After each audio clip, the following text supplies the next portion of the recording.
Hi everyone, my name is Zara and I'm here with the Essex Art Center to bring you guys week 2 of the Watercolor Basics course. If you would like to check out week 1, you can do so on the YouTube channel, but for now we're going to jump in this week and learn about wax resists. In a second, I'll show you a preview of what your final product might look like.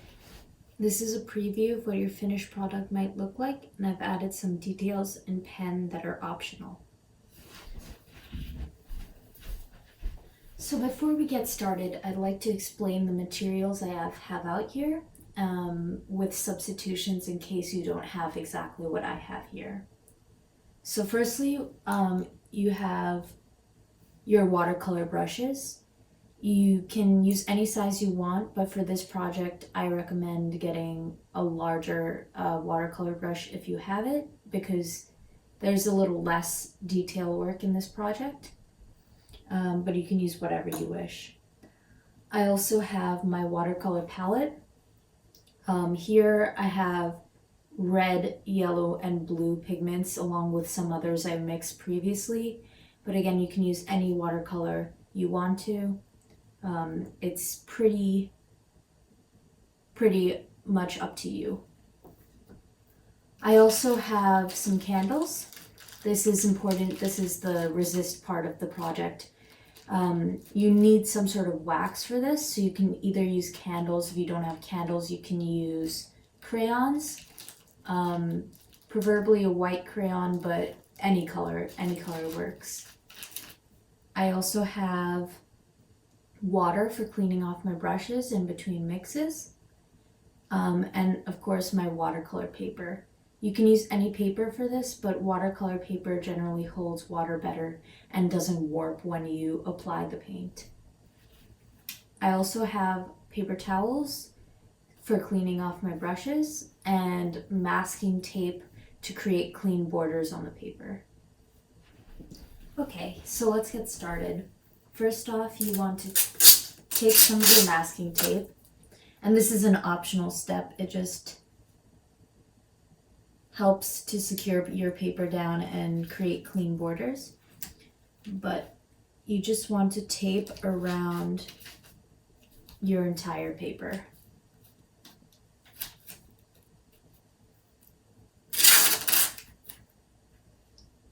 Just like this. And you can tape it to whatever working surface you're using because it comes off pretty easily.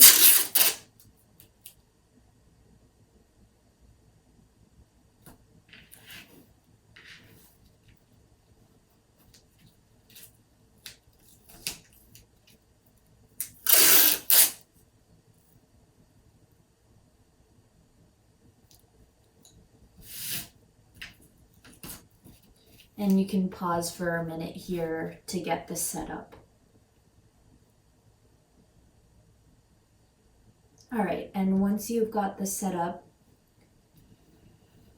you can actually jump right in with your candle or your crayon. For me, I'm using some candles. They're used, which is perfectly fine.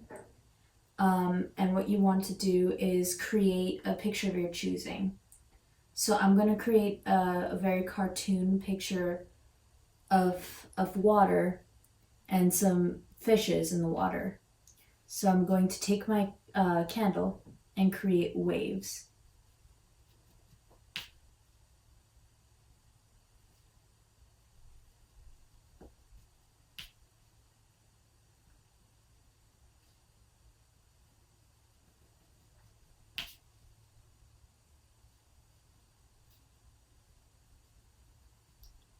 This candle has a little bit of color in it, so you can see the markings I've made. You can remove the excess crayon or candle wax if you need to. And then you can continue to use your candle or your crayon to create your picture. Now I'm going to draw some cartoon fishes. And you can put as much detail in your drawings as you want.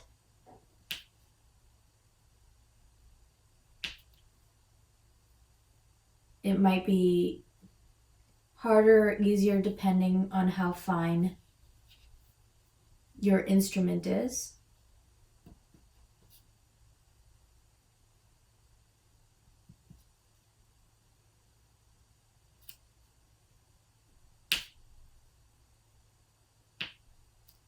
I'm going to draw scales.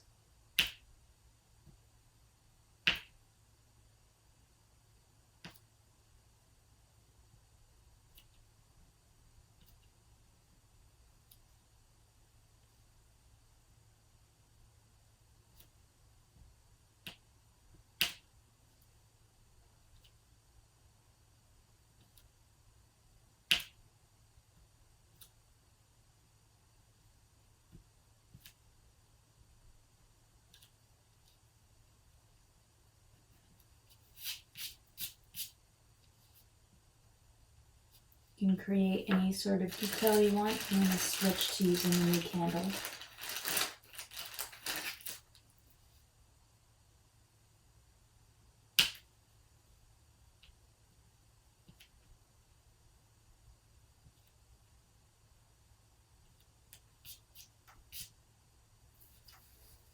And you can even create maybe a sun in the foreground.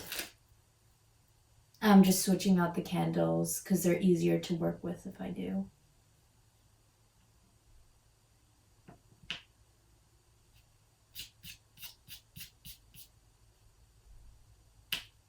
And then once you've created your basic outlines, it's time to paint. So put your candles or your crayons back and pick up your paintbrush and your palette. So first off, I'm going to paint the sky. So I'm going to mix a really nice blue for this.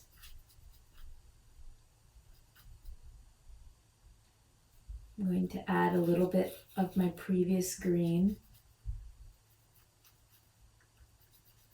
to get a really nice teal color. And then I'm going to use what we learned last week to create a wash in the background.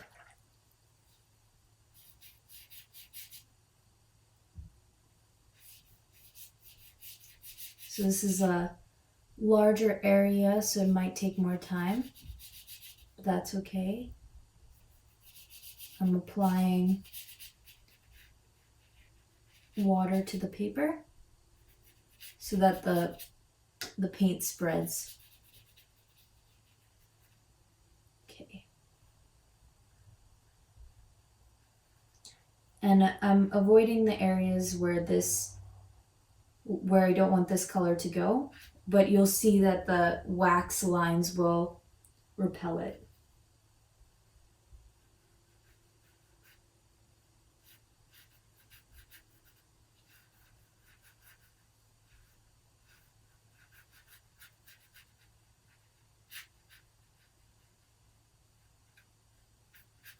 So you see, even if you go over the wax a little bit,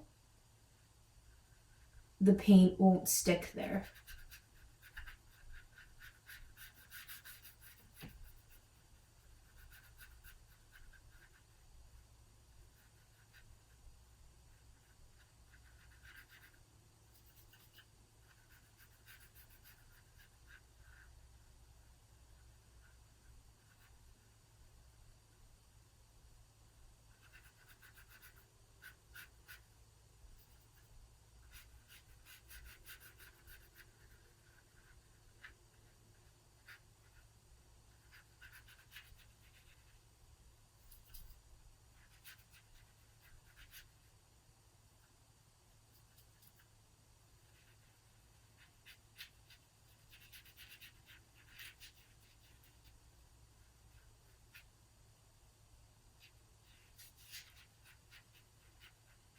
And there you go, we've created our sky.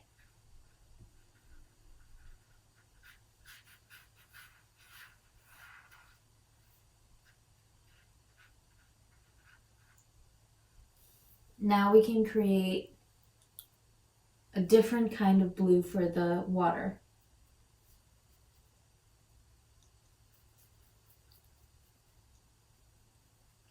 This can be a darker or richer blue, so I'm going to add a little bit of red to it to get it to be a more purpley blue.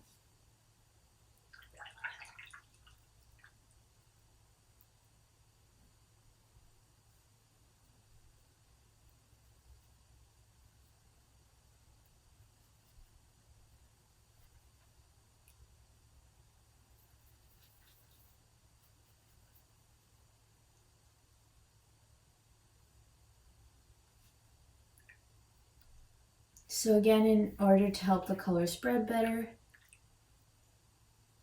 you can add some water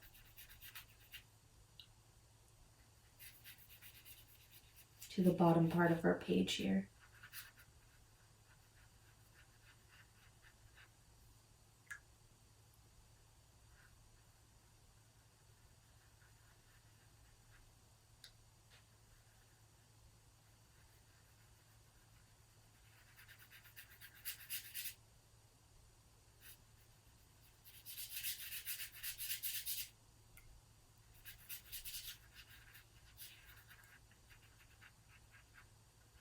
Okay, and then let's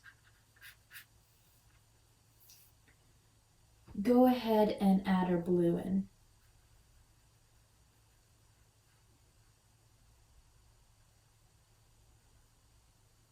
Now, as you can see, the wax is resisting the watercolor from sticking. And that's because the two substances repel each other.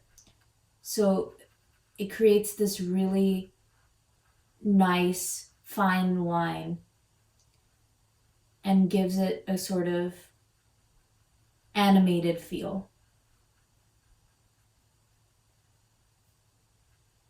You can really start to see it once you've added two different areas in.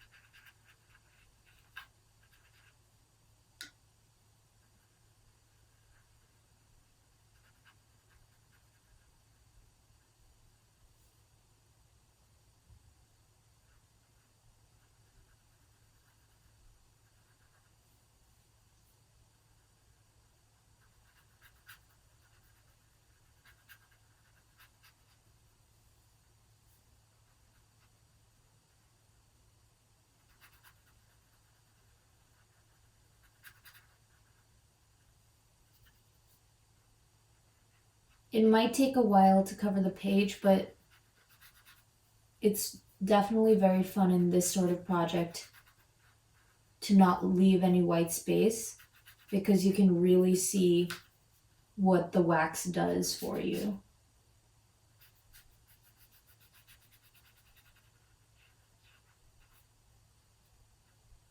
Make sure you're adding water to help you spread the color.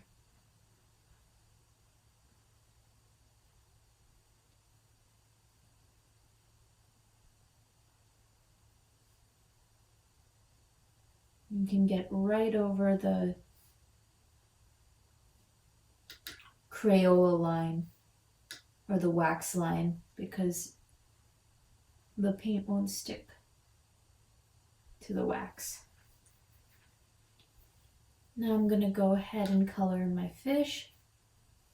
I'm going to do something bright, like a red, maybe a little bit of a purple. So let's see. I'm going to do the tail and the face this purple color. You can see where I drew in the eyes is resisting the paint.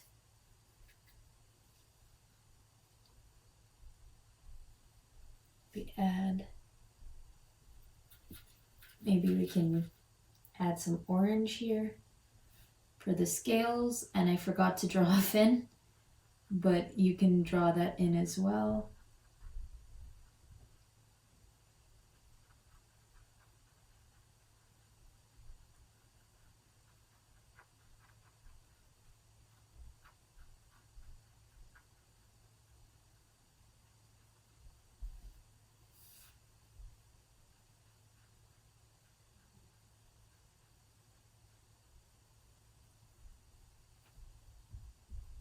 Even if you wanted to, even without the resist, you can create like a little fin up top.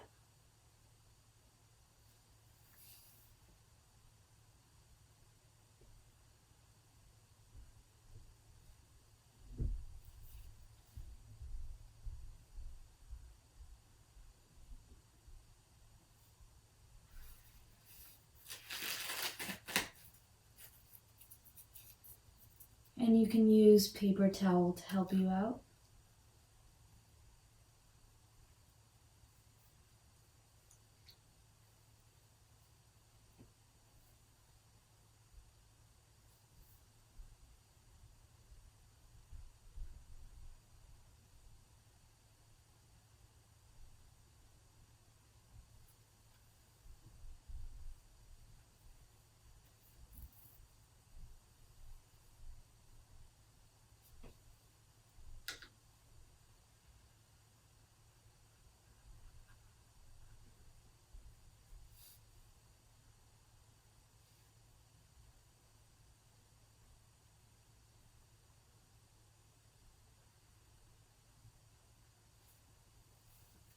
If you want, you can go in with pen and accentuate the fin later. Then I'm going to go in and finally do my sun in a yellow color.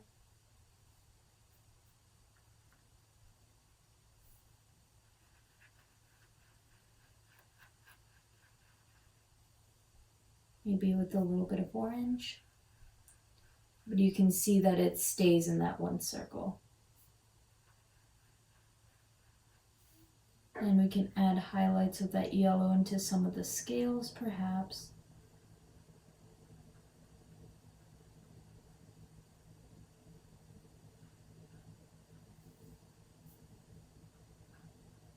If we wanted to.